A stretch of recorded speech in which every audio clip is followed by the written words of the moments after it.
Ever stood under a sky so wide your secrets felt small? We ride the stories of the West, campfire, truth's trail dust, memories, saloon whispers, gritty humans sometimes messy. Every tale is a horizon to chase. Subscribe, pull up a stool, and maybe find a little courage for your own frontier. The barn at Trinary Stockyard sounded alive when it breathed. Boards sighed, hinges talked, dust lifted and rolled low like smoke across a floor, salted with sawdust and the black shine of manure. Light slipped through the span in the slats and slashed the dim in narrow gold strips that caught in the air like thread. Men stood shoulder to shoulder with their hats low. Spurs ticked. No one said much. Boots shuffled a rhythm that June Ellery could feel through the planks under her feet. The smell came in layers: horse, old hay, iron, someone's chew. The kind of sweat that went stale in wool. It clung to her tongue. She stood on a makeshift platform, some built from 2 feed crates and an old door. The door had a bullet crease in it. Her mother's dress hung wrong on her pale cotton gone tired collar, yellowing where fingers had rubbed at it too many washings. Her bonnet shaded the worst of it, but the bruise on her jaw showed dark as a plum along the brim. 19 and feeling older than wood. Mr. Blix raised his little hammer and smiled the thin smile he used for cattle and mistakes. His vest strained. The red in his cheeks caught the light. He did not look at June like a person. He looked through her like she was something to be cleared out before dinner. His voice carried to the rafters and made the pigeons rustle. "Unclaimed bride," he said, and the men laughed low. "Untouched. 3 silver to start." The room moved but did not speak. Someone spit and hit the dirt almost at the same time a horse kicked a stallboard. June kept her hands still. She had taught them to behave. Her feet inside her boots felt bone thin. She put her weight on her right heel because the left boot rubbed hard where the sole had split. Outside, beyond the heat of hay and men, an engine called on the far tracks. A meadowlark threw one clean note that slipped through a knothole and hung in the rafters like a secret. 3A voice said from the back. It was not loud. It walked out of the shadow ahead of the man who owned it. He stepped forward in a long coat that had taken a lot of dust and did not complain. His hat brim kept his eyes to himself. He did not smile. He did not enjoy himself. He sounded like a man paying a fee at a road gate that he would rather not see standing there. Mr. Blix tipped his head pleased. 3 to the gentleman, do I hear? The man stopped in front of the platform and opened his palm. The coins dropped into Mr. Blix's hand. They had the sound of final things. He did not reach for June. He did not step up or lay claim. Not to keep, he said. The air shifted like a horse about to shy. A couple of hats turned. Mr. Blix blinked, then tried to smooth the blink with his mouth. What is that now? The man looked at June, not over her, not down on her. Just looked. The dust lay quiet around his boots. Not to keep, he said again.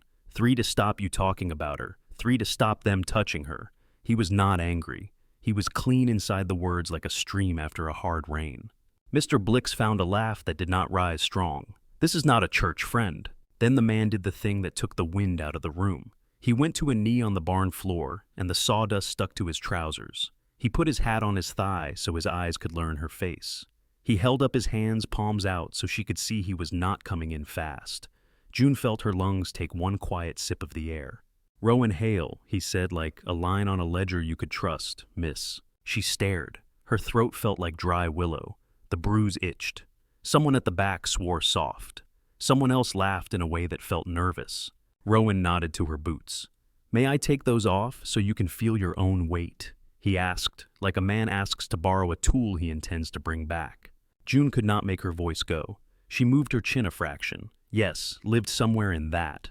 He worked the cracked leather straps. His fingers were nicked, and the nails were clean. He went slow.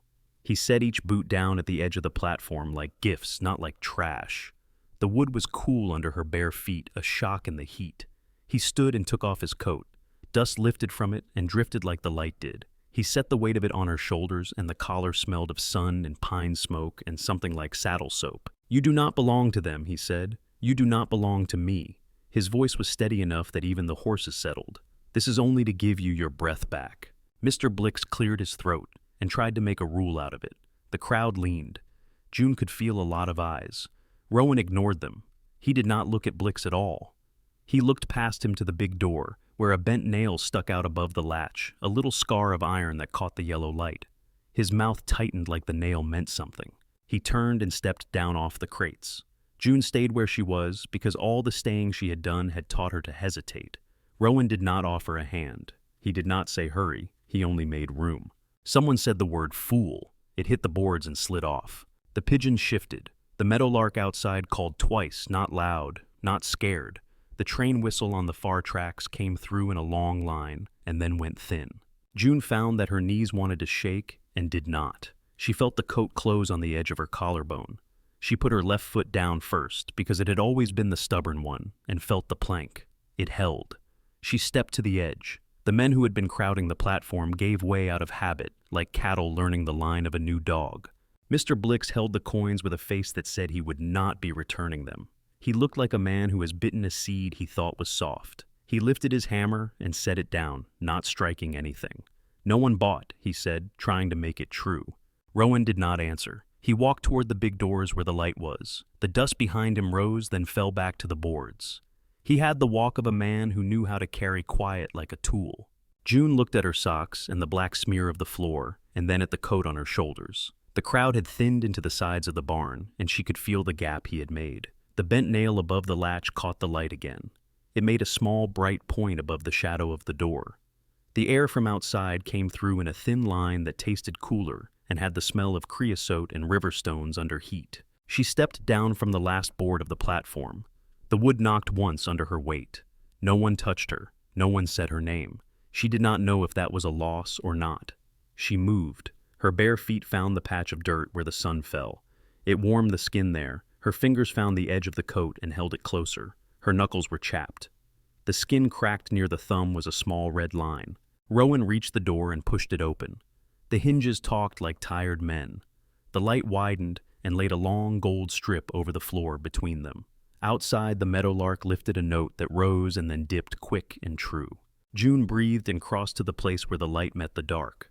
The barn air left the back of her throat as if it had never belonged there. The coat rode easy on her shoulders. The men parted the way a herd parts when something larger passes. Rowan did not look back. He did not need to. She stepped into the bright. Heat met her first. It lifted off the packed yard like a kind of breath and baked the wagon boards until they smelled of pine pitch and old oil. A stock dog trotted the fence line with its tongue swinging, then lost interest and vanished under a water trough. The world outside the barn felt thin and bright after the dim. Her eyes watered. The coat sat heavy and right on her shoulders. Rowan Hale led her past the rail toward a narrow wagon with a splintered bench and a pair of bay geldings that flicked flies with the same lazy precision. The leather tack creaked. One horse shook and set a dust halo drifting up around its neck. He touched the near animal at the shoulder with 2 fingers, and it went still. He did not offer a hand to help her up. He did not need to. June caught the edge of the bench, found the balance of it, and climbed. The bare of her feet complained at the grit. He noticed and set a folded saddle blanket on the floorboard under where her heels could rest. The small axe struck the same note as the coat had.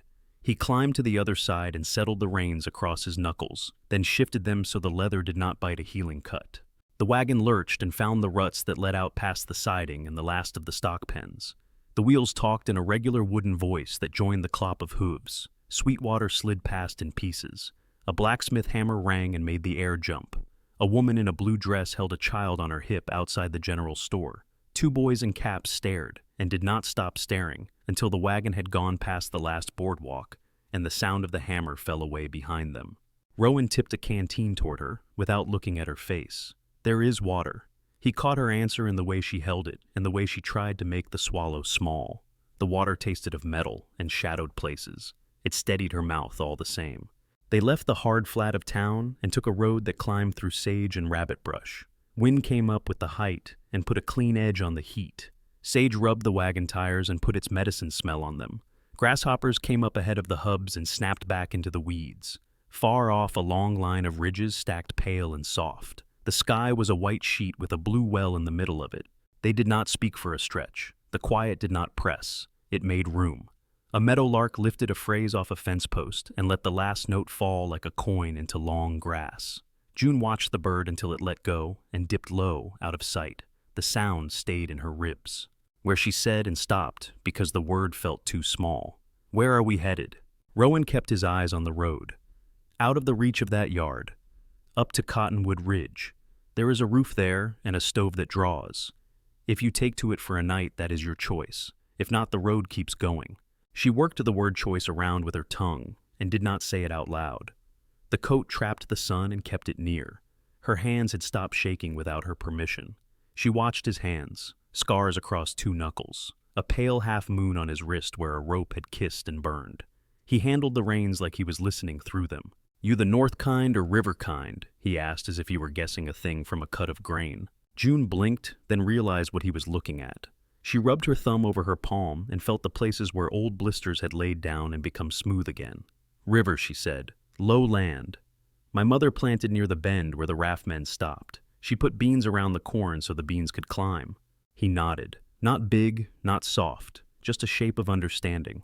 His mouth did not change. His shoulders did. A little. A freight train called down the valley somewhere behind them. The call went long and thin as it ran the rails. Thunder shouldered the mountains to the west, like a man thinking about a door and whether to open it. June felt her back tighten and then tried not to show it. Rowan slid his hand once up the reins and set the team to a slower walk. The wheel noise dropped to a murmur. He said nothing. They crossed a dry wash with a lip of pale stones that spoke under the iron tires.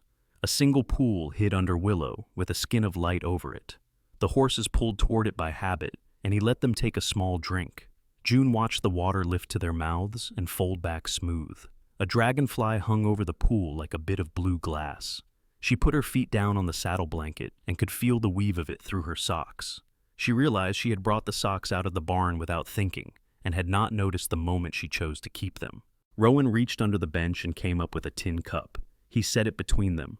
"If you want coffee later, there is an old kettle in the box." The way he said "if you want" set the rule and did not say it as a rule. June watched a curl of his hair escape behind his ear and catch light. She tried to line that with the knee on the sawdust floor and with his hands at her boots.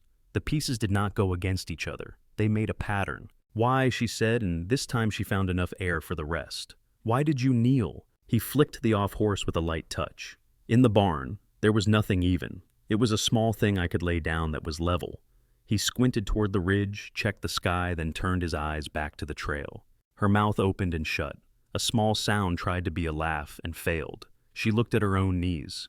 Sawdust had clung to the hem of the coat and rode with her. She let it. They climbed into a run of piñón and young pine.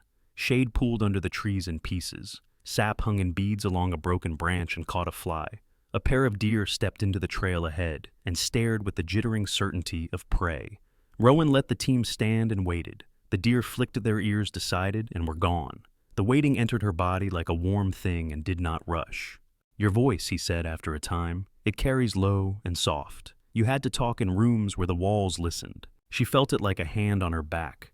She set the canteen between her knees. "My mother died when the winter went hard, after I learned the way to keep a house quiet." The words did not wobble. She did not watch his face when she said them. He did not add sorrow to the air. He let the air stay the size it was. They reached a split where the main road went toward a stand of cottonwoods by a creek and a narrower track that climbed toward rock. Rowan turned the team onto the narrow one without lifting the reins much.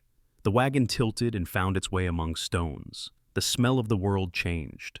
Pine pitch and cold dirt, and the last thin snow and shadows. A breeze ran down the slope and brought the sound of water under rock more felt than heard. On the dash, there was a small iron hook worked into the wood. Rowan reached into his coat and touched something there, and then brought out a key on a bit of rawhide. The iron had been worn smooth by pockets and time. He hung it on the hook so it would not bother him while he drove. The key tapped the dash twice with a sound like a tiny bell, and then rested. June watched it swing and catch light. It meant something to him. It might mean something to her yet. The trees thinned for a moment, and gave them a view down into a shallow basin where an old burn had left black sticks of trunks and a soft, clear floor of green. A hawk worked the thermals high over it. The wagon took a breath and steadied. The horses lifted their ears and found a bit more forward in their shoulders. Rowan said, "You can sleep under my roof without owing me. It came out like a simple weather fact. If you choose to go on after I can hitch and drive you to the road." He tugged the bill of his hat down against a wind shift and then let his hand fall back. The coat on her shoulders grew light by a degree, not lighter in weight, lighter in what it did. June rubbed the pad of her thumb over the place where a nail had broken short along the edge. The skin there was raw and honest. She put her hand down and felt the heat of the bench. She looked at his profile and found that she could. "I will come to the ridge," she said. He nodded once. The track turned between a pair of granite shoulders and then straightened into a dark tunnel of firs. The horses knew this part and picked up a steady, agreeable pace. Somewhere ahead, a thread of smoke found the air and laid a thin line against the green. The wagon rolled on the wheel song low, the key ticking the dash once each time the trail stepped. The last curve of the track opened, and the cabin was there set back under fir and white bark cottonwood. Smoke lifted from a stone chimney in a thin blue thread that leaned with the breeze. The place looked as if it had been set down and then taught to hold still. One window, one door, a sod patch beside the porch where something stubborn had once tried to grow. Rowan pulled the team to the rail. He spoke to the bays low, and they took the bit kindly. He climbed down first. He tied a simple hitch, not a knot that would punish. June waited and watched the small exactness of his hands. He did not hurry. He came around the wheel and looked up at her, then put his hand flat on the bench, not touching her, holding the wood so it would not go out from under her as she climbed. Her feet found the saddle blanket and then the step. The ground under the firs was cool. Pine needles broke under her arches and gave back their smell. The coat at her shoulders had caught the road dust and made it a part of itself. She pulled it close and breathed through the dust into the cleaner air beneath. He took the key from the hook on the dash and let it hang from his finger as they crossed the small yard. The door showed a bent nail worked into the frame at eye height. He opened his hand, and the key slid onto the nail with a small metal sound. He did not look to see if she noticed. He pushed the latch with his knuckles, and the door went back on leather hinges that spoke a soft, tired language. Warmth breathed out. The air inside carried pine smoke and a sweetness from a loaf that had been baked that morning and then forgotten to cool on the table. A kettle sat near the mouth of the stove where heat went lazy and kind. On the far wall, a row of simple tools hung each with its own hook. Between the hooks, there was space. Rowan stepped aside for her to enter first. She stood on the threshold and let her eyes take the room piece by piece. A bed built into the corner under the window, a chair with a mended rush seat, a table scarred by use. On the sill, a pebble worn smooth by water sat in the light, and beside it a small coil of twine. She moved to the stove. The iron threw heat that wrapped her shins, and asked nothing. "There is stew," he said, "venison and potato, coffee if you care for it." He said it plain, the words like tools laid where they belonged. He set a tin cup by the kettle, then took a second one for himself, and filled it just enough to warm his hands. He did not drink right away. He leaned and opened the fire door a little and fed the stove 2 small sticks. The flame took them with a quiet change in color. June heard the tiny lift in the draw. She liked the sound without understanding how to say it. She touched the back of the chair. Her hand found the groove a knife had made long ago. It fit her fingers as if it had been waiting. She let go. The coat kept her company. She watched his shoulders the way they went broad and then easy when he moved in his own place. "Where should I stand?" she asked. He looked at the table, then at the chair. His eyes came back to her and did not instruct. "Anywhere that puts air in your lungs," he said. She took the chair because it let her face the door. The key on the nail was a small dark shape in the corner of her eye. It looked ordinary. It looked like something a person forgot to hide. That was the strangest thing about it. Rowan poured stew into a tin bowl and set it on the table. He slid a heel of bread beside it. The steam came up with a smell of pepper and meat, an onion that had remembered to turn sweet. He gave her a spoon. The handle had been bent with a hammer, so a thumb could rest in a shallow. She noticed the mark and set her thumb there. She lifted the spoon. The first swallow burned the front of her tongue, and she kept going. The heat made her eyes water for a second. When the water cleared, the room steadied in a way that could be lived in.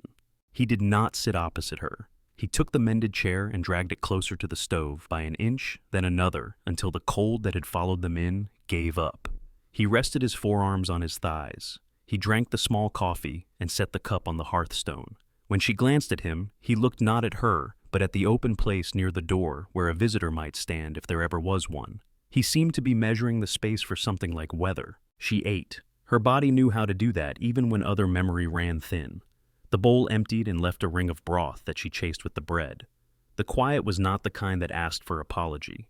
He stood and walked to a peg beside the bed. From it, he took a blanket. He dropped it in a deliberate fold by the hearth, with a gap left between it and the chair big enough to walk through without brushing the edge of either. He looked at the bed, then he looked at her, then at the fire. "You can take the bed," he said. "I will keep the chair tonight." Her hand found the edge of the table. I do not want to be touched, she said, voice steady like a post dug deep. He nodded, as if she had told him where the creek turned. Then, I will not touch what is not offered. The stove ticked as the iron thought about heat and true.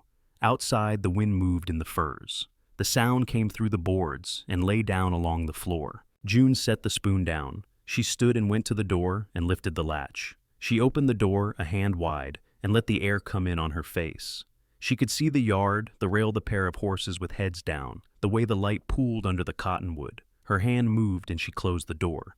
The latch fell into place with a click that sounded like a choice recognized by wood. She went back to the table and lifted the tin cup.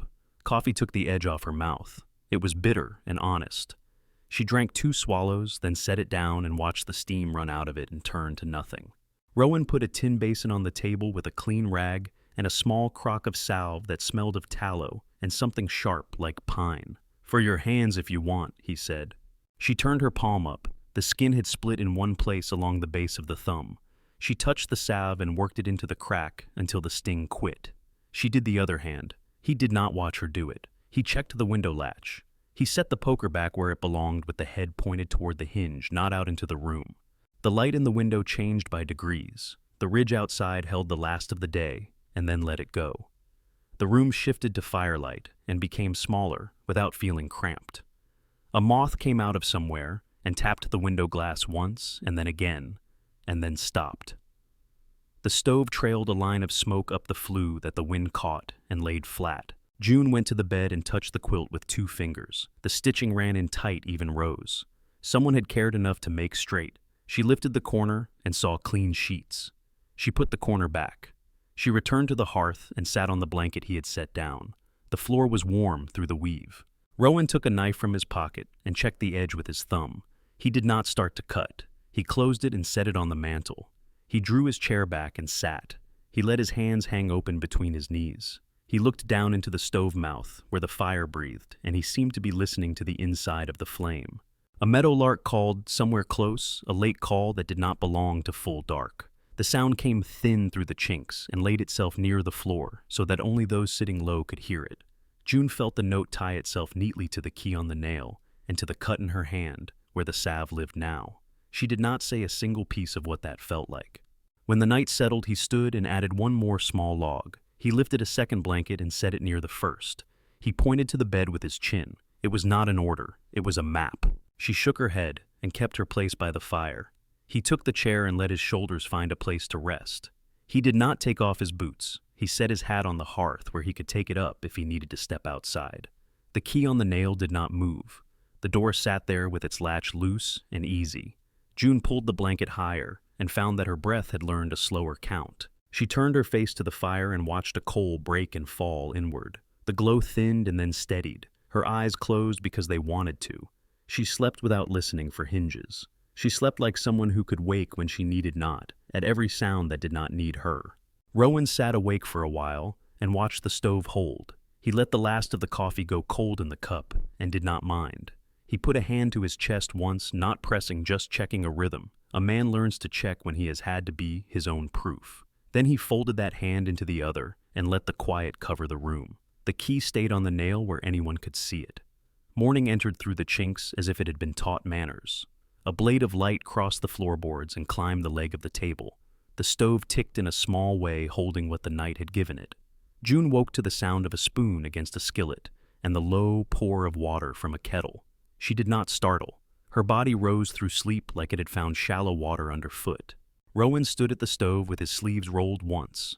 He moved a fork through eggs that caught and released in the heat. Coffee sat on the back corner, where it could be patient. The room carried a clean smell of soap and iron and bread warming on a brick. The key on the nail made a dark mark above the door, the way stars make a mark before the sky decides to be blue. He nodded without turning all the way. Morning. His voice had a quiet in it that had slept. June pushed the blanket from her waist and sat up. The fire held a deep bed of coals that looked like fruit under ash. Her shoulders found the coat and pulled it nearer. The floor felt kind under her feet. She stood, and the hem of the coat brushed the boards, then stilled. She went to the washstand. The water in the basin had a thin skin on it. She broke it with her cupped hands, and the cold took the sleep out of her face. She dried with a towel gone soft from use. He set a tin cup on the table. Coffee had a dark surface that folded on itself with the weight of the pour. He slid a plate there next eggs and a slice of bread that had taken a little butter. He did not say eat. It was already true. She sat. The first bite found the hunger she had been pretending not to carry. She worked slow so her stomach would not turn on her. She watched him lift his own plate and lean a hip against the stove. He took simple bites and chewed like a man counting fence posts. "You cook," she said when the plate was half gone. "When I am the one standing near the fire," he said. He let the line hang with its plainness. He rinsed the fork in the basin, set it to dry, and pulled a small block of pine from a shelf. He sat in the chair by the hearth and found his knife. The blade opened with a soft click. The first shaving lifted clean and fell onto his knee. He turned the block in his hands without looking at it much, as if his fingers had their own reasons. She watched the shavings gather. The smell of new-cut pine slid under the coffee and the last of the eggs. Her shoulders eased a fraction more. She swallowed and traced the bent place in the spoon handle with her thumb. She had not noticed last night that the bend fit her hold the way a palm fits a gate latch. "What will it be?" she asked. "Do not know yet," he said. "Sometimes a bird decides to live in the wood. Sometimes only a spoon handle does." He shaved another curl and set it with the others.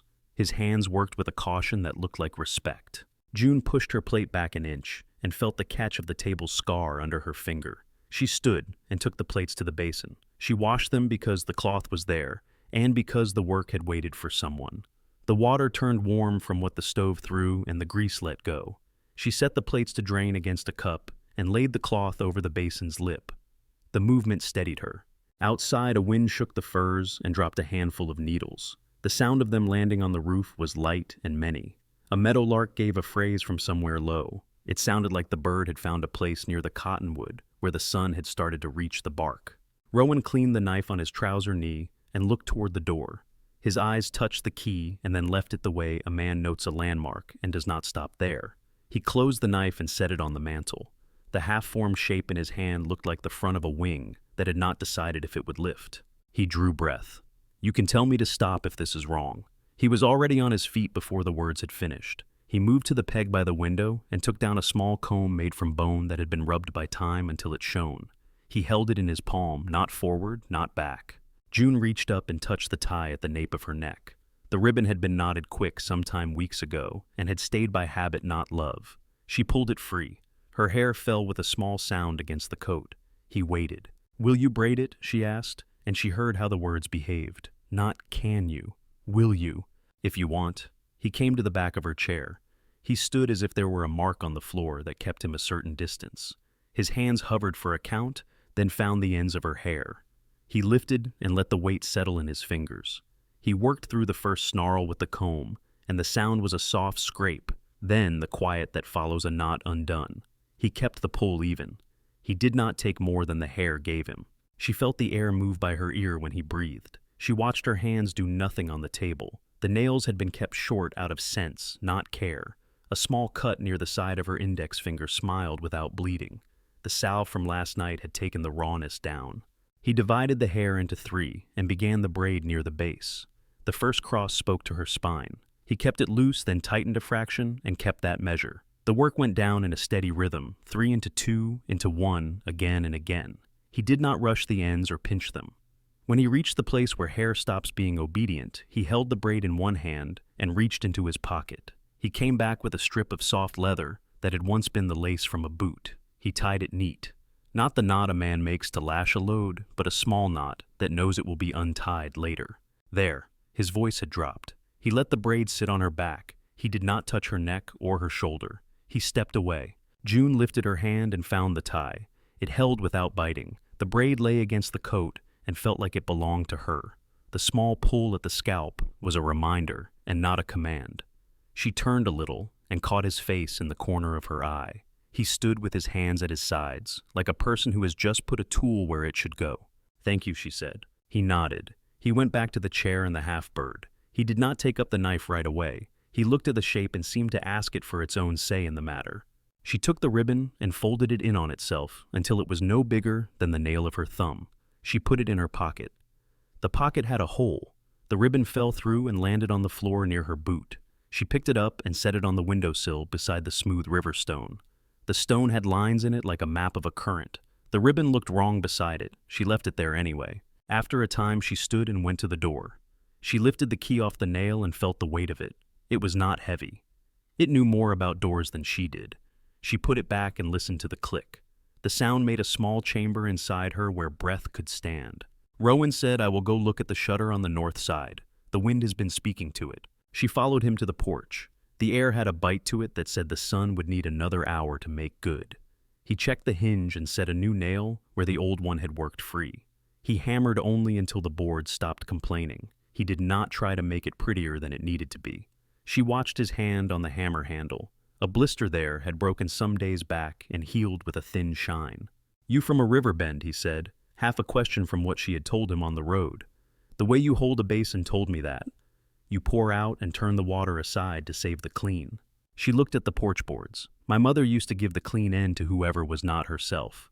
She said a person should not drink after their own back." She spoke and found that her mouth did not shake. Rowan set the hammer down and looked out over the yard. He did not chase the sentence. He let it finish and settle and be part of the air they both had to breathe. A cloud crossed the sun and the cold walked through in a single stride. Then the light came back and put a stripe across the rail. Inside, the stove hummed. He pulled the door open and looked in at the coals. He added a stick with its bark still on so it would take slow. He scraped the skillet with a folded rag until it shone again with use. June wiped the table because crumbs had made a country there. She lifted her braid to get the cloth under it and then let it fall. The braid touched the back of her neck and made her feel like her hair had learned to stay with her. He took up the knife again in the little block. A notch became a beak. A shaved edge became the start of a wing. The shape was not a meadowlark yet. It was a promise a hand makes to wood. Afternoon would find them, but the room did not look at the clock. June sat and let the chair take her weight. Her hands rested on her knees with the palms up. A person could see them and not be afraid of what they might ask for. The key stayed where a key could be seen. The house kept its agreement with itself. By late morning, the light leaned hard on the ridge and made the needles shine, as if they held their own thin water. Wind ran through the pines and came out cool at the yard. Rowan set a round of cottonwood on the chopping block. The block was scarred with 100 pale moons where old cuts had stopped short. He picked up the heavy axe and split the round once and then twice, steady not for show. The sound carried to the porch and came back as a softer copy. He set the axe aside and lifted a smaller one that had a handle rubbed smooth by someone else's grip. He stood with it in his hands and looked at June. His eyes asked a question his mouth did not press.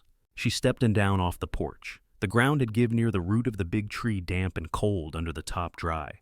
Her braid tapped once against her back as she moved. The coat sat right over her shoulders. She stopped at the block and looked at the grain in the cottonwood slab. It held its lines the way a palm does.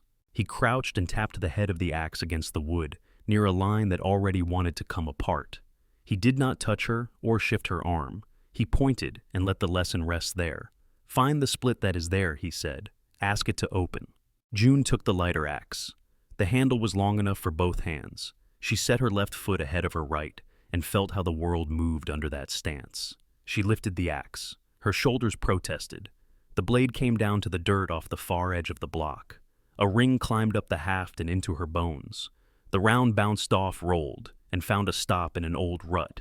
Rowan picked it up and set it again. He did not smile, and he did not laugh. His mouth had patience in it. "No need to be perfect," he said. "Be true." He tapped again at the line in the wood. "Same place." She set her jaw and lifted. This time she let the weight swing and did not fight it. The edge found the pale line and drove. The round opened with a sound like a dry breath. The two halves tipped apart and showed clean faces. She looked at what the axe had done and felt something in her ribs move out and make a little room. Rowan stepped back. His boots left square marks in the dirt. "Good," he said. His voice held the small pride a man keeps quiet not to make a weight of it. They worked without talking much. He fed rounds to the block. She split and set the pieces into a stack that would stand a winter week if the wind behaved. The sun stepped across the yard and laid a bright path to the woodpile.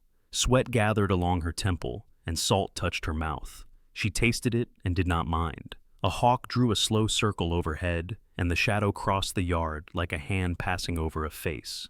A knot turned her next strike, and the axe glanced and bit a shallow place in the block. Her hands stung. She stood still until the sting turned to a throb she could think around. Rowan reached for the small crock of salve he had left on the porch rail. He set it on the chopping block and stepped away. She scooped a little with 2 fingers and worked it into the split near her thumb. Pine and animal fat lifted to her nose and then settled. The skin darkened where the salve lived. She tried the knotted round again. Rowan did not hurry in with advice. After 2 breaths, he said, "Turn it. Make the knot the last to know." She rolled the round. The axe came down. The knot gave with a rude sound and then let go. They stacked until the shade turned. The pile reached her hip. She sat on the porch step and took the canteen. The water was warm from the road and tasted a little of tin. It fixed enough. Rowan stood with his hands loose at his sides and looked at the stack as if he were measuring the winter and the smallness of a body against it. He lifted the key off the nail, felt its shape with his thumb, and then hung it back where a person could see it. June turned the axe head down and rested her chin atop the haft. "They told me I was weak," she said. "Too soft. Too much trouble for not enough return." The words came without a tremor. He looked at her hands. They had learned to hold useful things. "They lied," he said.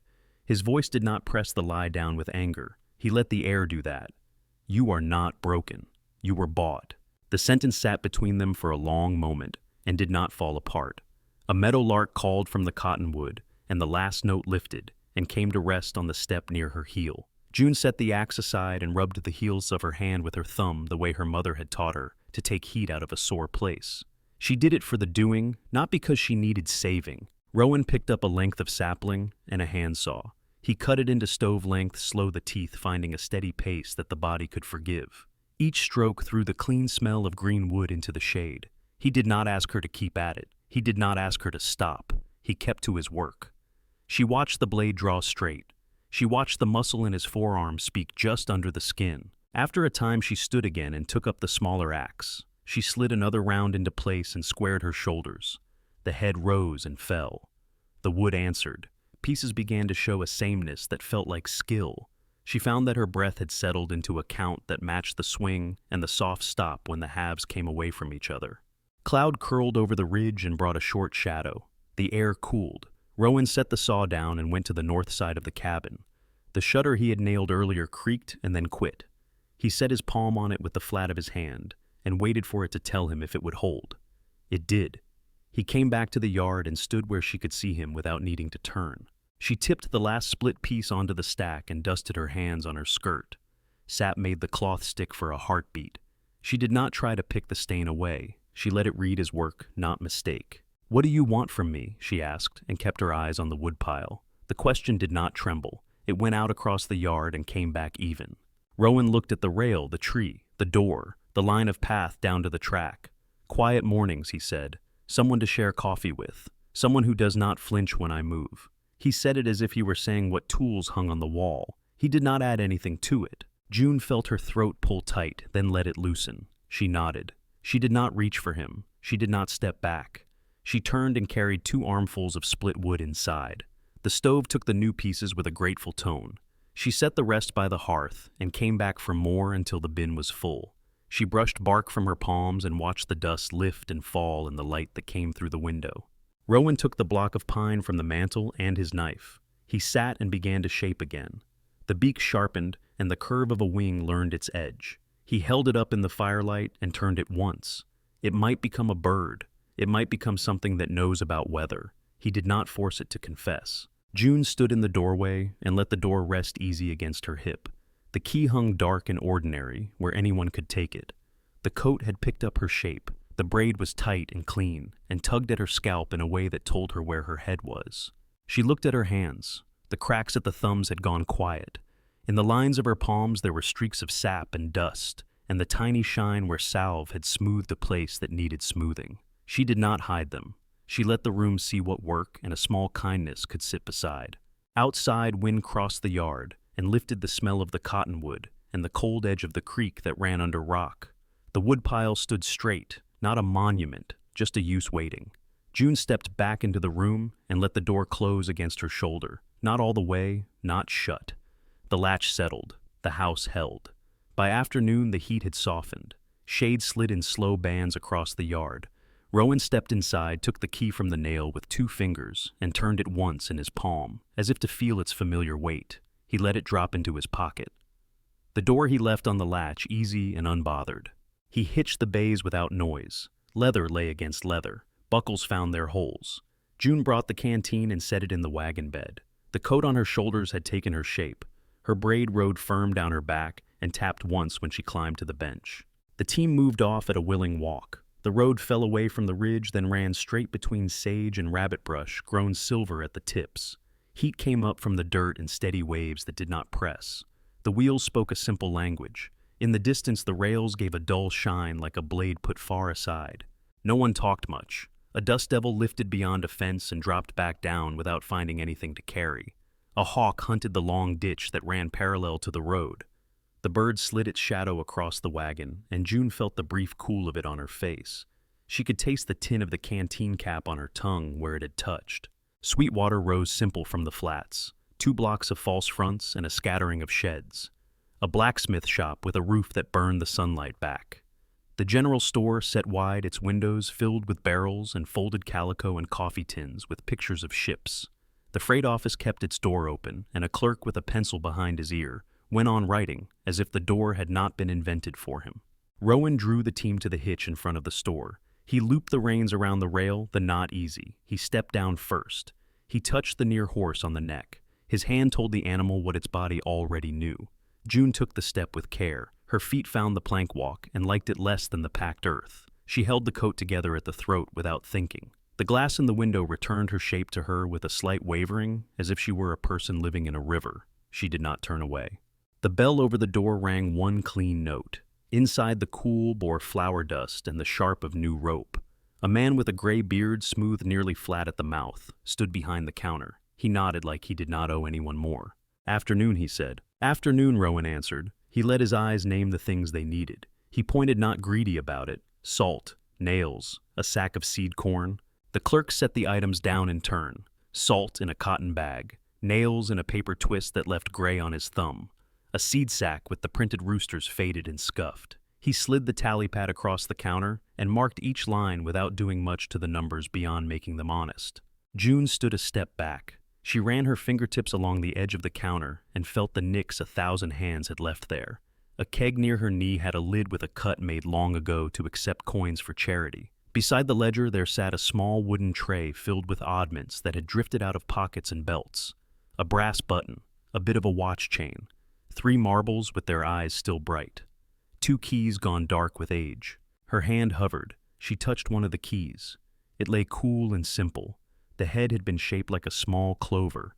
The teeth had learned patience from the years they had not worked. She lifted it and felt its weight set on the crease of her palm. She heard the iron tick at the wagon dash in her memory and could see the nail by Rowan's door even while looking at a counter in town. "What has that been?" she asked, not quite a whisper. The clerk glanced. "Orphans." He did not ask why a key had found her hand. He turned back to the tally. Rowan laid coins on the counter and did not count them out loud. He took the paper parcel in the sack and set them near the door. He looked once at June's hand. He did not ask. "How much for the small key?" June said, her voice smooth at the edges. The clerk touched the brim of his thought, and then named a small price as if it were a candy kept near the register for children when they made a good try at silence. Rowan added a coin to the stack without shifting his mouth. The clerk put the key into June's palm as if it had been waiting for that place. They turned to go. The bell counted the door a second time. Heat waited on the boards outside. A woman in a blue dress came up the steps with a basket hung from her arm. Her eyes ran over June and settled on the coat. The coat could have been any man's. It said what it said without the woman needing to have learned letters. The woman's gaze paused at the bruise-healed yellow at June's jaw. It rested there and did not look away fast enough to be kind. "Afternoon," the woman said. "Afternoon," June said. Her hand closed around the key in her pocket and the metal warmed to her skin. They stepped down into the street. A horse shifted at the post across the way and set its bit to singing. On the far side of the square, Mr. Blix leaned against the door of the freight office and watched without a smile. He spat once. He found no friend to talk to, and so made do with his own company. Rowan did not look at him. He set the salt on the wagon and the seed beside it. He checked the traces, then set a palm flat on the wheel hub and felt for heat. He said to June as if they were speaking about the weather, "If you are done inside, we should travel while the air holds." "I am done," she said. They climbed to the bench. The team stepped forward. The wheel found the rut, and the voice of wood returned. The town fell behind in a dozen breaths. When the last porch post slid from the corner of June's eye, she let the release come and then let it pass. She looked once back at the store glass and did not see herself. "You have a way of walking," Rowan said, eyes on the road. June kept her gaze on the sage. "And what way is that?" "Like a person who knows the limits of a floor, who has listened for the groan that means a board needs turning." He did not press a smile into the line. He just gave the words to the air. She said, "My mother had a step that could keep a house asleep. I learned by following her heels." Her hands rested on her lap, palms open. The small key lay there now. It had left a faint cold circle on her skin that would fade. She closed her fingers over it again and then let them open. They crossed the dry wash where they had watered the bays before. A dragonfly skated the surface again. The color of it looked different in the afternoon, deeper and more sure of itself. Wind moved across the sage and made its own low song. Somewhere near, a meadowlark took up the tune and sent a phrase back. The notes carried under the wagon and lifted up under June's ribs. Rowan loosened the reins and then drew them back into the right feel. His hand rubbed a patch of sweat from the leather where it had pinched. He said, "If you want the coat left in town, say it. We can find another." "No," she said. "It is doing what it needs to do." He nodded. The team leaned into a small incline and set the shoulder work to match. The road left the flats and turned toward the trees. The sun gave the land a light that did not hurt the eye. The air cooled by a thumb width, and the smell of resin came in clean. June lifted the key again and compared its teeth to the memory of the cabin key that Rowan had hung on the nail. The shapes were not the same. The one in her hand would not fit that door. That was fine. She did not want it to. The metal had its own past and would keep it. It sat in her palm like a reminder that hands can carry something without needing to shut anything. Rowan reached under the dash and hung his key on the hook so it would not worry the line of his thigh. It tapped and settled. The sound made the small bell in her chest answer. She breathed and let the motion of the wagon take the place of thought. They climbed the last run toward the ridge. Light came in a sift through firs. The road grew narrow, and the hoofbeats echoed from stone in a way that softened and then returned. The wheel nicked a rock and then rolled through. The horses worked in rhythm that a person could trust. The small key in June's hand cooled again and then warmed. She set it in her pocket and knew where it was without touching it. The cabin showed through a fold of trees, sudden and right the way a door looks when a person has learned to find it. Smoke lifted straight and then slanted. The latch took the weight of Rowan's hand and opened without complaint. He stepped inside and set the seat on the table. June stood a moment with the door half open and the field light at her heels. She raised her hand and touched the nail by habit. Rowan's key went back onto it. Metal on iron made the soft click that had already learned the room. The air inside welcomed and gave back the smells it had been saving. June crossed the threshold, and the heat at her shins told her the stove had held. She set her new key beside the river stone on the sill. The brass button in the tray at the store had looked like an eye. The marble had looked like a small world. The key looked like a thing that knew her. Outside, the meadowlark tried one more phrase before the shadows took the lower yard. The note fell and then rested. June watched the light go to the far side of the rail. Her hands were clean and sticky, with a little salt where the bag had sweated. Her braid held. The coat kept its quiet. The key on the nail waited where anyone could see it. Toward the late light, the wagon wheels crushed the last of the heat out of the track and left it behind. Rowan had been gone only long enough to reach the Kincaid place down the draw and back. June heard the bays before she saw them, the comfortable rhythm of animals that knew the turns. She stepped to the porch as the wagon shouldered into the yard. A small figure rose from a pile of quilts in the wagon bed and waved hard enough to throw his balance. Gap in the smile where two front teeth had been. Hair that tried every direction at once. A tin pail rattled against a heel. He scrambled forward and reached for Rowan's arm before the wagon stopped. "Uncle Rao," he said, breath spilling the words together. Rowan lifted him with one arm and set him down easy on the ground. The boy landed and stuck, as if the earth had been waiting. His eyes found June and went wide. "Afternoon," he said, as if he had practiced it. "Afternoon," June said. Her voice surprised her with how simple it sounded. She stepped off the porch, and the boards let her go without complaint. The coat moved against her shoulders. Her braid touched the small of her back in a way that reminded her of standing still. Jamie Rowan said, "June." His hand made a small motion that put names into the air between them without making a ceremony of it. Jamie drew in close enough to see the yellow at June's jaw. He did not stare long. He looked at the coat, then at the key on the nail above the door, then back at her. "Why is the key out here?" he asked, not unkind. "So we do not have to look for it." Rowan said, and the line settled where it needed to. June held out a cup. Milk had cooled in the cellar and carried a clean animal smell. Jamie took it in both hands. His palms were dusty and faintly sticky with something sweet. He drank and left a white mustache that matched the gap in his teeth. He grinned at the cup like it had told him a joke. "Can I put my things here?" he asked, already halfway to the table. "You can't," June said. She moved the sack of seed aside and set a folded cloth where the tin pail could land without wringing the wood. He placed it like a person who knew about not breaking the one good surface in a room. Rowan carried a bundle to the porch. 2 short boards and a length of rope showed out of it. He set them down and looked at June once. His eyes said, "Work not surprise." He crouched and ran the rope through holes he had bored into one of the boards long ago. His hands tied a flat knot that would hold when laughter pulled at it. Out in the yard, he set the board on the short grass. Jamie climbed on and planted his feet. Rowan took the rope and leaned his weight. The board skated and bumped, found a line, and then ran clean. Jamie's laugh came quick and bright, a sound that cut the yard into something new. It rolled toward the trees and found a bounce, then came back thinner and still good. The bays lifted their heads as if a bird had come down to talk to them. June felt the laugh touch a place inside her that had been waiting without knowing it was. She stood with one hand on the porch post. The wood was warm and splintered where fingers had worried it over years. Her other hand found the nail by the door. The key hung there quiet and metal. She let her thumb touch the ring. It clicked against iron with a small sound that felt like a line drawn. Rowan pulled the rope in a wide arc and the board swung. Jamie leaned like a sailor. He squealed when a rut shook him and then primed a deeper laugh. Rowan braced and bore the weight legs, taking the shock back easy. Sweat rose on his temple and cut a clean line through road dust. He looked toward June once, and that look said he could pull this board until the moon took the light if it kept the yard sounding like this. After 3 runs, Jamie hopped off breath, coming quick. He bent for a stick of charcoal he had tucked into the pocket of his shirt. He found the table and began to draw circles on a piece of paper torn from the seed sack.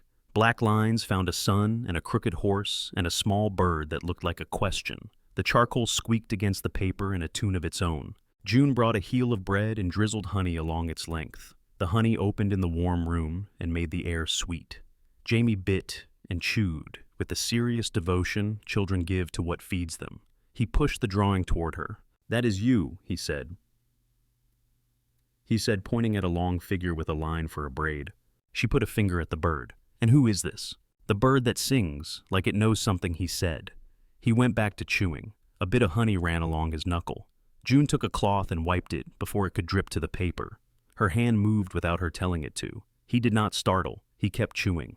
Rowan sat on the hearth and set the small block of pine on his knee. He opened the knife. The blade caught a pocket of light and threw it back soft. He turned the wood in his hand and began to lift curls again. They fell to his trousers and clung there. The beak sharpened. The roundness at the top of the back learned a curve. Jamie left the table and leaned against Rowan's side without jostling the knife. "Is it the bird that sings?" Jamie asked. "It is the start of it," Rowan said. He freed a small triangle to open an eye, and the shape woke a little. June stood behind them and watched the work come true. The smell of fresh pine lay on her tongue. She took her ribbon from the windowsill and waited. She tied it once around the cup to mark it as Jamie's by the stove. The ribbon was frayed where time had rubbed it. Her fingers did the knot quick and neat. She set the cup on the mantel beside the smooth river stone. Jamie climbed back to the board and called for one more pull. Rowan rose, slid the knife closed with his thumb, and set the half-formed bird on the mantel beside the cup. June saw it resting there between stone and ribbon, between old water and a new mark. The place felt right. Rowan took the rope and ran again. The board bumped and sang. The boy's laugh broke the air and made it lighter by a measure. Clouds gathered scant and brief over the ridge and drifted on. A light wind moved the cottonwood leaves so they spoke to each other. In their speech, a meadowlark found a higher place and tried a run of notes. The last one fell and came to rest on the sill like a feather would if it were made of sound. After the plays were done, Jamie sat cross-legged near the hearth. June poured milk into the ribboned cup and watched his careful hands lift it. He drank with gravity, white ring on his lip again. He wiped it with the back of his wrist in a motion that knew nothing yet about pretending. "Are you staying?" he asked, not to trap her, only to make the world match the picture in his head. June folded a clean cloth and set it by the stove. "I am here," she said. The words made a shape that fit her mouth and stayed. Rowan had gone out to water the bays. The creak of the pump came through in even strokes. He returned with drops on his forearms. He set the pail down by the door and hung the key back on the nail, not because it was needed, but because it belonged there. He glanced at Jamie, then at June. There was a flicker in his mouth that was not quite a smile, and had no need to grow into one. Evening fell slow. June set a pot on the stove and cut potatoes. The knife knocked a gentle pace on the board, and the skins came off in curling ribbons. She salted the water with a pinch from the cotton bag and listened to the fine hiss when it took. Jamie lined his 3 marbles on the table and rolled them until they clacked. He held the half-finished bird once and then put it exactly where he had found it, as if the mantle had been counting. Rowan trimmed a loose length from the rope and tucked it under the board so it would not catch. He washed his hands at the basin and turned the towel so a dry edge would meet the next pair. He dipped a finger into the salve and rubbed it into a nick across his knuckle. June watched the movement with a quiet in her chest that felt like rest. When steam fogged the window a little, she cracked the door with her hip. Cool air braided with warm. The key on the nail made a small, dark silhouette against the pail. Jamie leaned his head against Rowan's side and began to nod. Rowan lifted him and set him on the bed for a short sleep with his boots off and his socks pointed like questions. June tucked the blanket up. The boy's breath steadied to the count of the room. The stove held true. The kettle began to whisper. Outside, the last of the day reached for the tree line and then withdrew. June touched the braid at her back. It held fast and right. She looked at her hands. Sap had left a faint shine in 2 lines across the palm. They looked like roads that went somewhere a person chose. Steam eased off the pot and lined the window in a soft blur. June poured stew into bowls and slid one to Rowan. Jamie sat on his heels at the table and ate with the grave attention of the hungry. The half-bird on the mantel watched with its uncut eye. The ribboned cup kept its place beside the river stone. When the bowls were empty and the spoons quiet, Rowan carried the pot to the stove and set it back where a heat could keep it honest. He wiped the table with a clean strip of cloth and turned it over for a dry side without thinking about it. Jamie curled under the quilt on the bed without complaint. He took 2 marbles to keep his hands company and fell asleep between breaths. June went to the basin. She dipped the ribbon from the sill into the water and worked the dust out of it. The water turned the pale cloth darker and showed the fray at the edges. She squeezed and smoothed until it lay flat on her palm like a small path.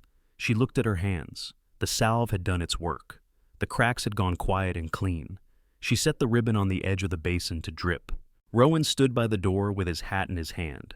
He glanced at the key on the nail and then at her. His face said that a person could choose the size of their air. He pushed the latch with 2 fingers and opened the door enough for evening to breathe in. The sky had the color of tin, where the first stars were trying to learn themselves. "I need a bit of ground," June said. He nodded. "I will be here." He set the hat on the hearth and did not follow. She took a wooden spoon from the crock by the stove. It was worn thin from years of stirring. The handle had learned many hands. She slipped the ribbon into her pocket and stepped outside. The yard smelled of pine and ash and the cold that begins at the feet. The cottonwood waited with its pale bark lit from the last good light. The leaves spoke a language a person could almost catch if they stood very still. She knelt at the base of the tree. The earth there was damp under the top dry and gave easy to the spoon. The first slice of soil lifted with a dark smell that tasted of rain that had passed and promised to return without making an oath of it. She dug a shallow hole the length of her hand and the width of her palm. She could feel the shape of it without looking. The ribbon lay across her lap. She unfolded her pocket knife and set the small blade in the middle of the cloth. It parted without complaint. 2 pieces now. The cut was clean and quiet. She held each half in her hands and felt their lightness. The wind moved through the leaves, and the sound came down around her shoulders like a shawl. The meadowlark somewhere in the lower brush tried 2 notes and decided not to say the rest. She set one half of the ribbon into the small dark and then the other. The cloth made a pale line, then became a thought under the soil. June brushed earth over with her fingers. She pressed the ground flat with the heel of her hand, the way her mother had taught her to seal a seed. Her palm took the cool of it and gave back heat. Along the fence last year had left a handful of dry heads on the stems of prairie asters and yarrow. She rose and walked there. The stalks rattled and gave up their seed at a touch. She shook the heads into her palm until she had a small pile that looked like nothing and felt like possible. She went back to the cottonwood and loosened the soil with her fingers, then let the seed fall. It made no sound anyone could hear. She patted the ground again and smoothed it with the side of her thumb until the place looked like any place. "You do not call me," she said to the ground just above a whisper. The words made a small shape in the air and then laid down. When she stood, Rowan had come as far as the porch and no farther. He had the knife in his hand and the block of pine in his pocket. He was not watching the door. He was watching her hands. He saw where the soil clung under the nails and where the wrist had picked up a line of dust. He did not ask. He nodded once, and the nod was enough. She walked past him and into the room. She went to the stove and held her hands near the open mouth until the heat touched each finger. The feeling came back into the places that had gone cold. She washed the dirt from her nails at the basin and dried with the soft towel. The cut ribbon had left a damp memory on her palm. She watched it fade. Rowan took the knife and the pine to the chair by the hearth. He drew the blade and set it to the wood. The sound was a soft scrape, then a thinner one as a curl lifted and fell. He did not arrange his face into anything. The bird found its wing in his hands and learned how to turn toward air. He cut an eye that saw without asking and a tail that could take a little wind. He stopped when the shape felt complete. He rubbed the bird with a scrap of cloth until the grain showed and the edges lost their sharpness. He weighed it in his hand and then stood.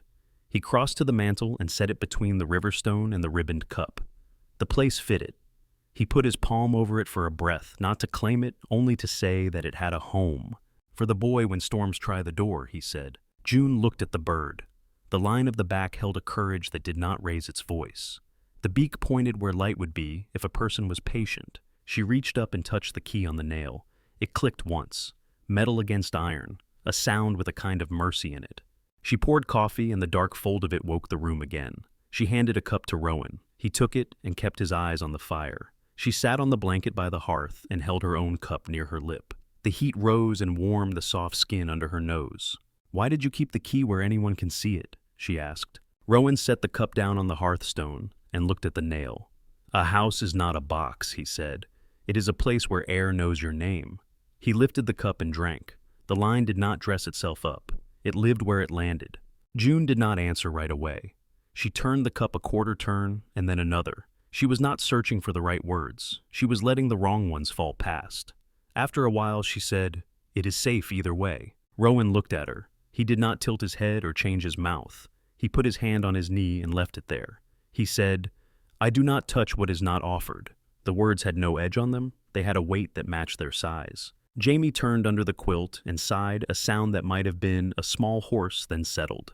June rose and tucked the corner back over his shoulder. His hand had found one marble and held it like a secret. She drew the blanket up to his chin and felt the heat of the child's breath on her wrist. Her own breath answered by reflex. She went to the door and lifted the key off the nail. She held it and felt how ordinary it was. She hung it back where it belonged. The room did not change. That felt like the point. She sat again. The fire whispered its own talk and did not need an argument. Rain did not come, but the night carried a dampness that spoke of deep places. A coyote called far out on the flats, and another answered, then let the talk end. The cottonwood flicked its leaves once and went quiet. The house kept its agreements. Rowan leaned and knuckled the stove door open to give the coals one more log.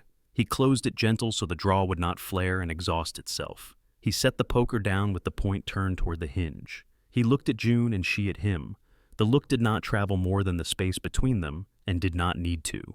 She finished her coffee and set the cup on the mantel next to the bird. The wood was warm under her finger. She felt the small ridge of the grain and the seam where two boards met and had been planed true. The bird's eye seemed to know its place. It did not stare. It rested. June's hands were clean and slightly stained with a shadow of soil. She let them rest open on her knees. The braid sat along her spine with a measured pull that told her where her head began. She listened for the meadowlark and caught nothing more than memory. That was enough. When she lay down near the hearth, the blanket took her and did not ask for explanation. Rowan sat in the chair with the knife closed in his pocket and his hat on the hearth. The key stayed on the nail. The air kept the names it had learned. Morning rinsed the cabin with a pale light that kept to itself. The stove held a low red that looked like fruit under ash. Coffee found its voice in the kettle. Rowan lifted the lid, listened, then set it back and tipped a little water along the rim so the sound went soft again. The key on the nail made its small, dark shape above the door, as if it had been part of the wood since the tree was a sapling. June wove on the blanket by the hearth, with heat on her cheek and the faint print of the weave on her skin. For a breath she listened for the wrong sounds and heard only the living ones. The kettle, the low cluck of a pigeon outside the eave, the slow draw of a man who had slept and did not think he would be hunted for it.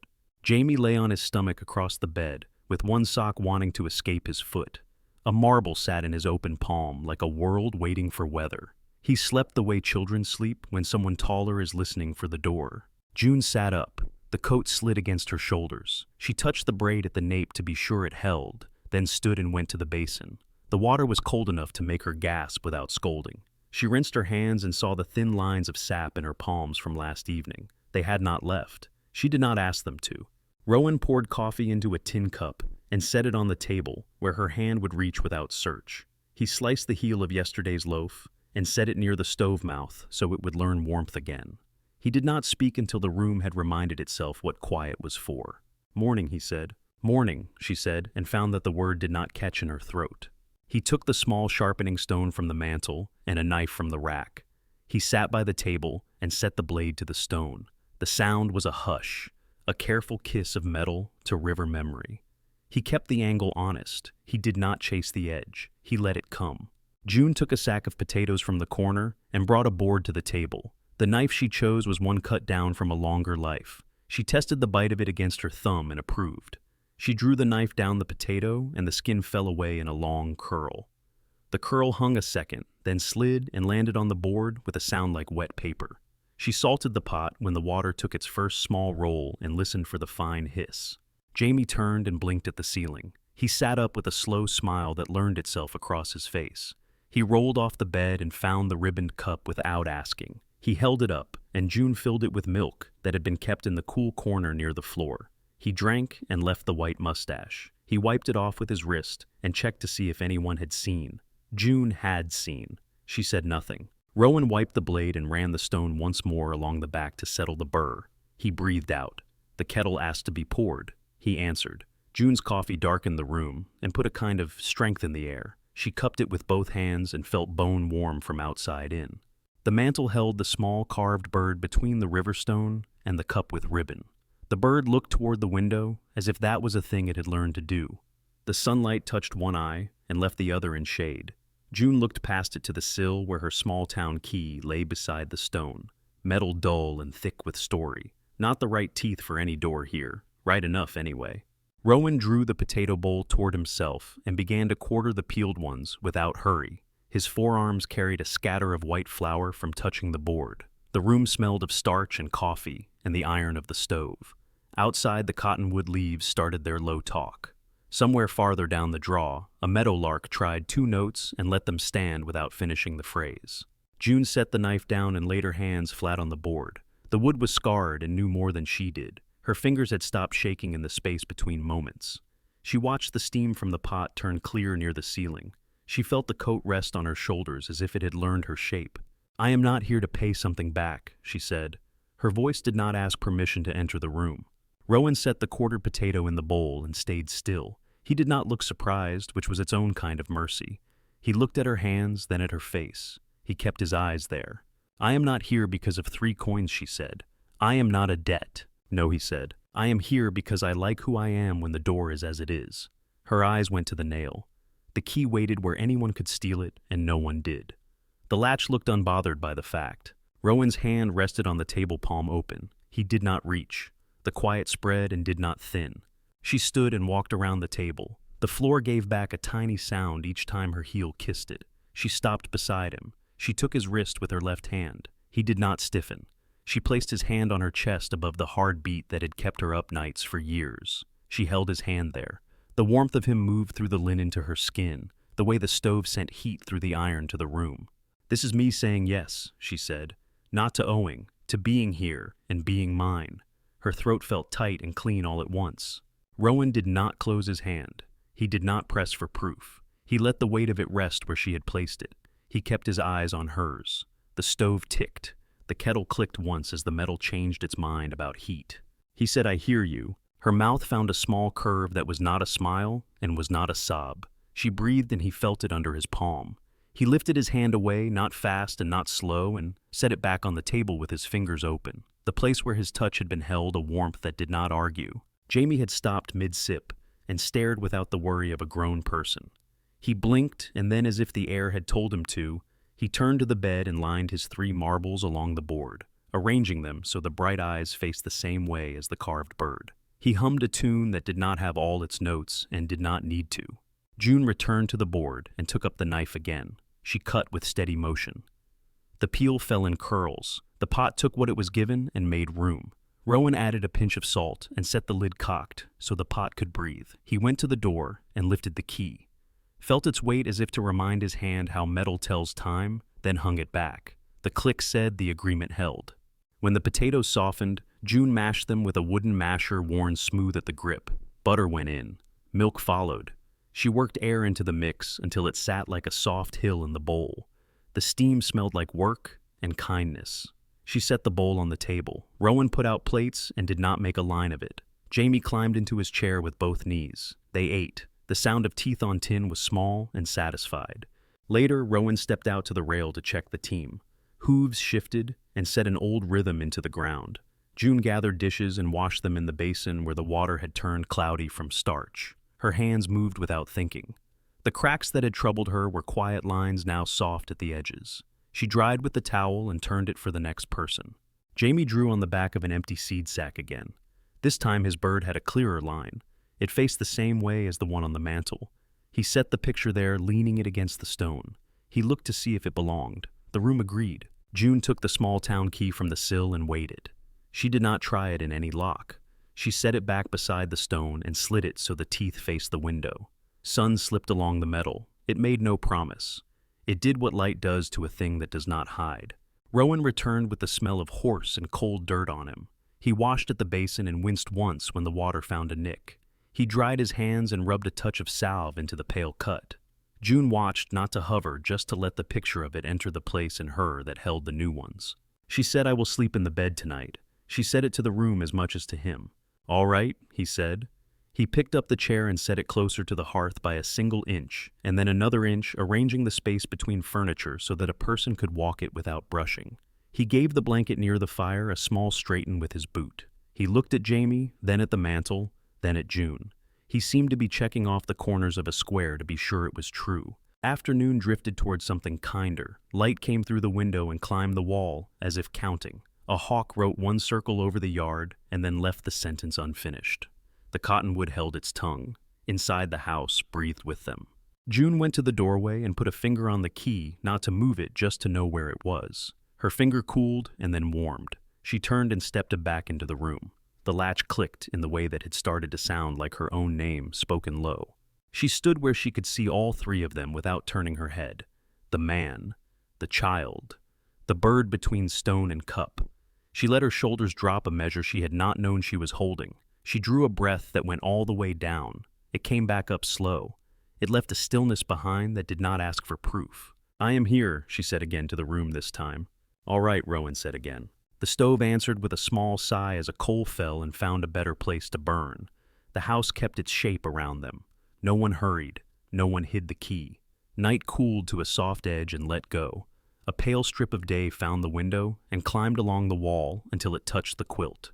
June woke in the bed for the first time. The sheet held the cool of the hour and the clean smell of soap. The pillow had learned the shape of her head without argument.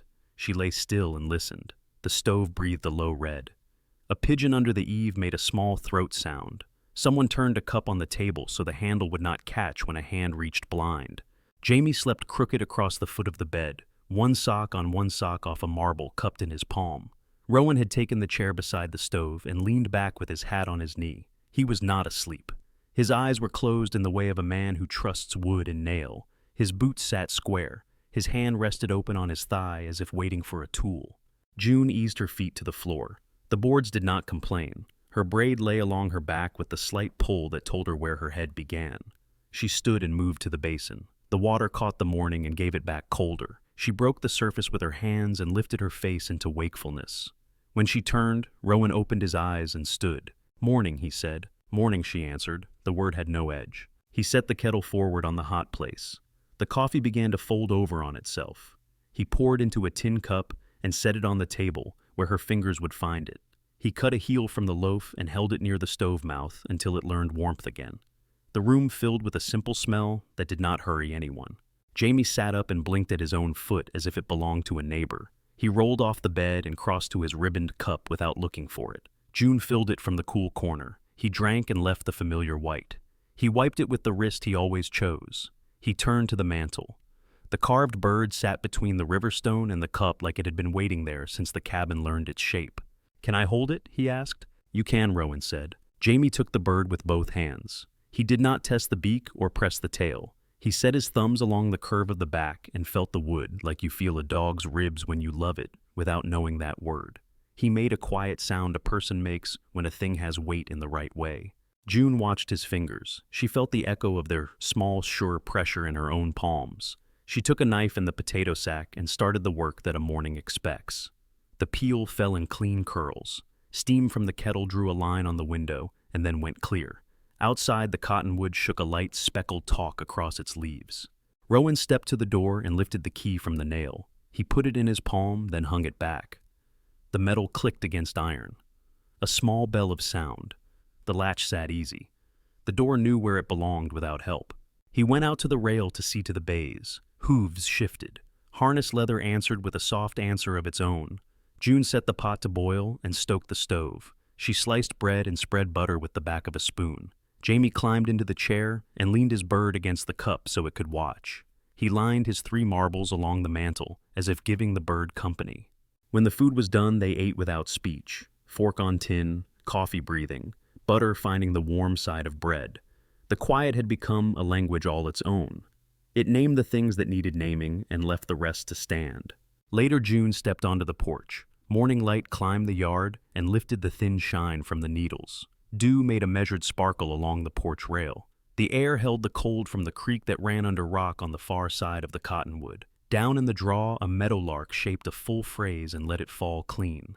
The last note found her ribs and stayed. She walked to the tree. The place where she had pressed the earth lay smooth under a scatter of pale seed hulls. No green yet. The soil kept its dark honesty. An ant crossed the flat of it and moved on with its work. She set her palm there and felt the cool answer her hand. She lifted her hand and left the print the size of the life she carried. Rowan brought the small board and the rope from the porch and looked at Jamie. The boy's eyes did the half jump that means yes without asking. Rowan set the board on the yard and took the rope. Jamie climbed on.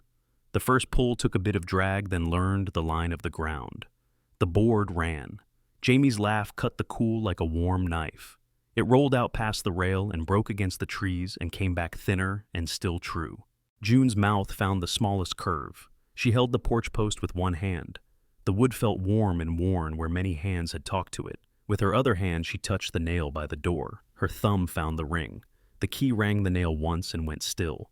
It felt like an answer from a tool that had learned manners. Rowan braced and leaned and took another run. He turned at the end and came back. The rope drew a long mark through the short grass that meant nothing to anyone but them. Sweat lifted on his temple a straight line through dust. He looked over, and the look carried the shape of a question that did not need a word. June nodded once. He turned again. Clouds thinned and drifted. Light moved across the yard in gentle bands. When Jamie had done enough, he hopped off and ran to the table and found his charcoal. He drew on the back of the seed sack until a bird appeared, with a beak like Rowan had carved, and a tail held just so. He leaned the picture against the river stone on the mantel and checked if it belonged. The mantel took it. The room held its new shape without effort. June went inside and wiped the table. Her hands made light circles. She noticed the small black smudges the charcoal had left and rubbed until the wood took them as its own. She lifted her braid and swiped under it and let it fall. She set the small town key on the sill and turned it so the teeth faced the light. Rowan came in and washed his hands at the basin. He tilted the crock of salve and used the back of his nail to take the smallest amount. He rubbed it over a nick at his knuckle until the shine died. He set the crock back with the label facing the wall, like it had always done. He looked at June. He did not tilt his head.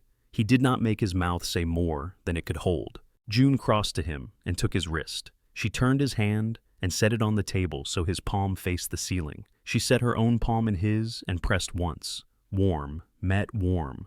She lifted her hand away and went to the stove. He moved nothing and changed nothing. He sat and watched the door where the light made a thin, bright seam against the jamb. They carried wood in and filled the box beside the stove. The pieces fit close and squared their shoulders to each other. Jamie fetched the bird and set it in the pocket of his shirt where the cloth would not scratch it. He stood straight as if he had been given a duty and meant to do it. Wind went through the cottonwood, and the leaves gave a running answer that sounded like water. A hawk wrote 2 slow circles over the ridge. The heat in the room settled into the boards. Butter paper folded on itself and made a soft noise. The knife found its nail and hung there with the weight forward so it would not slip. June took the broom and drew it across the floor. Dust lifted, caught the light, then fell. The sweep lines left a simple pattern that matched the room. She set the broom back. She took the blanket by the hearth and shook it once. The shake made a breath of ash rise and disappear. She folded the blanket and laid it where it had slept beside the chair. She went to the bed and touched the quilt at the corner. She lifted and smoothed and let it fall. The bed kept its promise to be a bed. Her shoulders learned a little more of their own weight and found that it was not more than they could carry. Jamie climbed onto the porch rail and watched a pair of swallows stitch the air. He put the carved bird on his knee and patted it like it could feel. Rowan stood at the threshold with his hand on the jamb and looked out at the yard. He looked from the rail to the cottonwood to the track that headed down the draw. He did not measure distance. He counted room. June stood beside him. Their shoulders did not touch. She could have leaned and did not need to. Her hand rose and came to rest on the latch. The metal cooled her palm. She lifted it and set it back. The sound came small and nice. The door stayed as it was. Coffee still held a little heat at the back of the stove. June poured the last swallow into a cup and carried it to the porch. She took it with both hands and sipped and let the bitter sit with the sweet she still tasted from the butter. The morning had moved to a different hour. The light lay long under the porch roof. The yard drew a soft breath. The house kept the names it had learned. June looked at the door, at the nail, at the key. She looked at the carved bird on Jamie's knee, at the river stone, at the ribboned cup. She looked at her hands. Salt trace at the cuticle. A fine line of sap where a curl of wood had rested and then gone. No tremor. She turned and stepped inside and let the air of the room wrap her shins. The warmth climbed. It did not borrow from anyone. It belonged.